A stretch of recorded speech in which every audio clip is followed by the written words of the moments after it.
Hello! Aujourd'hui, on va voir comment les checklists bien maîtrisées peuvent t'aider à devenir super efficace dans la gestion de tes tâches et pour le coup, à devenir beaucoup plus relax.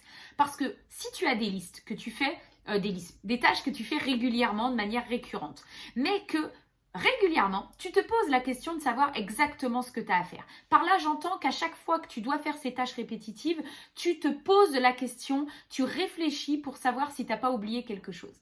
À partir de ce moment-là, tu es en train de sans cesse te poser le même questionnement de manière régulière. Par exemple, tous les mois, tu te poses la même question de ce que tu as à faire à la fin du mois. Eh bien ça, c'est ce questionnement répétitif t'encombre l'esprit. C'est ça qui surcharge ta charge mentale. La solution, c'est de planifier le moment où tu dois le faire et te référer à une liste fixe qui ne bouge pas. Si tu réfléchis en amont aux listes, aux tâches que tu as à faire de manière récurrente et régulière et que tu mets le doigt sur celles qui à chaque fois te font poser la question de ce que tu as à faire.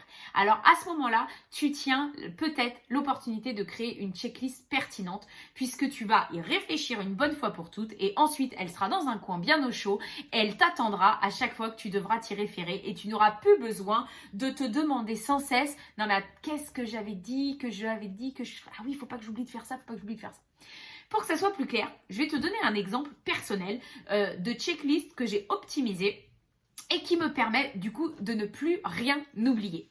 C'est ma checklist de milieu de mois. Je m'explique. Ça va te permettre d'y voir plus clair et peut-être pour toi de réfléchir aux checklists que tu pourrais mettre en place.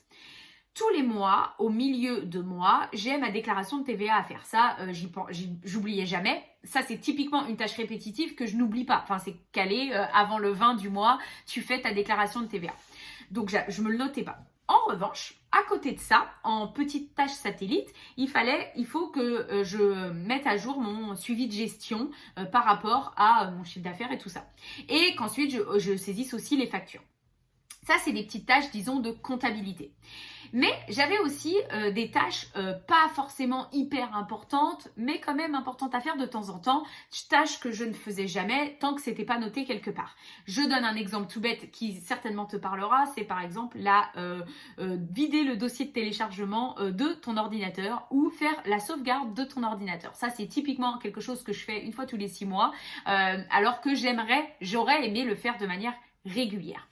Idem, je voulais aussi contrôler si mes liens sur mon ordi, les liens sur mon site internet, si tout ça, ça fonctionnait. Je voulais aussi le faire. Et au milieu de mois, c'est aussi là où, en général, je me penche sur ma création de contenu du mois suivant, puisque c'est des périodes un peu plus creuses. Évidemment, c'est à titre personnel. C'est à ce moment-là que je peux faire ces tâches-là, parce que je sais que c'est là où j'ai le plus de temps pour le faire. Voilà où ça en est la base, de point de départ.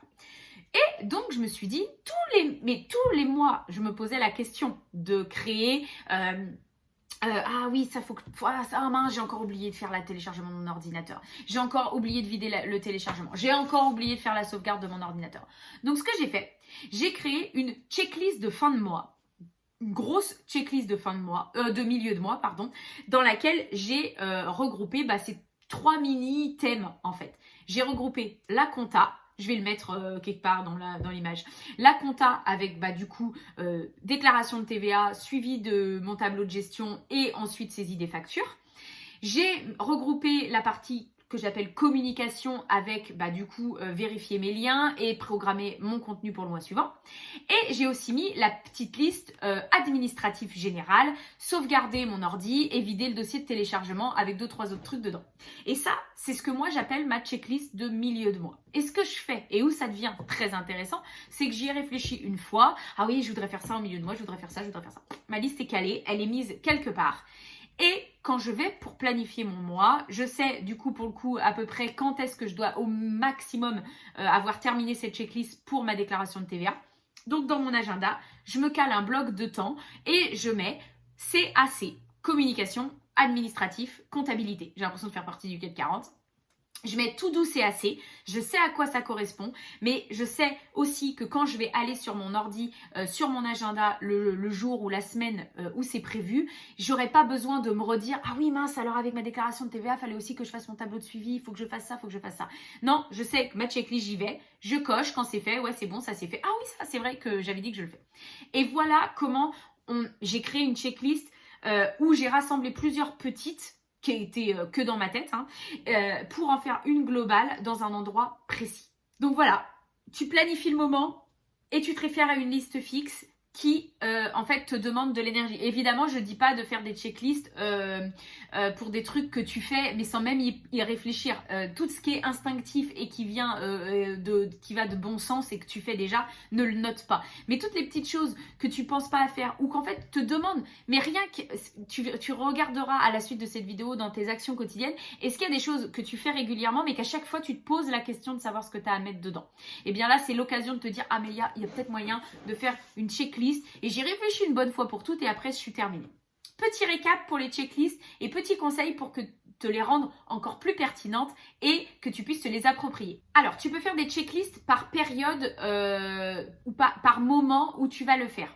Typiquement, la checklist de fin de mois ou la checklist de milieu de mois. Ça peut regrouper plusieurs petites tâches à faire, mais que tu sois capable de les faire au même moment. Par exemple, la checklist de fin de mois, c'est typiquement une checklist de période, c'est-à-dire que tu sais que tu fais ça sur les 2-3 dernières journées de ton mois ou même sur la dernière journée de ton mois et tu peux les faire sur un bloc de temps quasi simultané. Ça, c'est très intéressant à faire. Tu peux aussi faire des checklists par thème en fonction soit de l'administratif, voilà, j'ai ça à faire. En fonction de tes clients. Si tu as un client avec des checklists particulières, bon, ça, c'est des checklists qui correspondent que à ton client.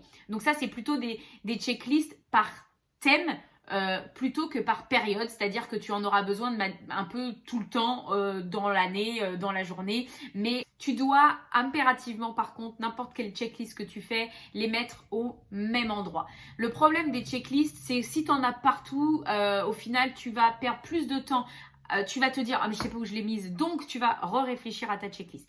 Si tu te mets à un endroit centralisé où toutes tes checklists sont, alors moi par exemple c'est sur mon ordinateur, sur mon application Notion, j'ai mes checklists qui sont dedans, donc je sais où elles sont. Le principal, c'est d'avoir des checklists qui soient pertinentes, de ne pas tomber dans l'excès de faire des listes à tout va. Essaye même de voir si c'est possible peut-être de les regrouper, certaines.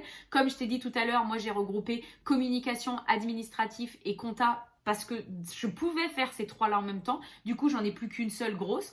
Donc, essaye de les regrouper si tu peux. Essaye surtout de les centraliser au même endroit pour que tu n'aies pas à les chercher partout. Ça peut être un cahier, ça peut être un classeur. C'est vraiment comme tu veux. C'est pas nécessaire d'être sur un ordinateur. Mais par contre, c'est bien et intéressant qu'elles soient toutes au même endroit et que tu saches où les retrouver pour que ça soit plus simple pour toi. Et du coup, une fois que tu as fait tout ça, vraiment c'est un soulagement quand tu y as réfléchi. Tu vas sur ton agenda le jour où tu en as besoin, tu sais où te référer à telle liste qui se trouve dans tel endroit. J'espère que ça t'aura aidé cette petite checklist. L'autre jour, moi je l'ai partagée dans ma newsletter et j'ai trouvé ça vraiment très intéressant. Donc je me suis dit, allez, je vous le partage parce que ça peut peut-être vous ouvrir des portes de création pour toujours plus optimiser votre temps. Si jamais vous avez envie qu'on aille un peu plus loin, il y a un lien dans la bio.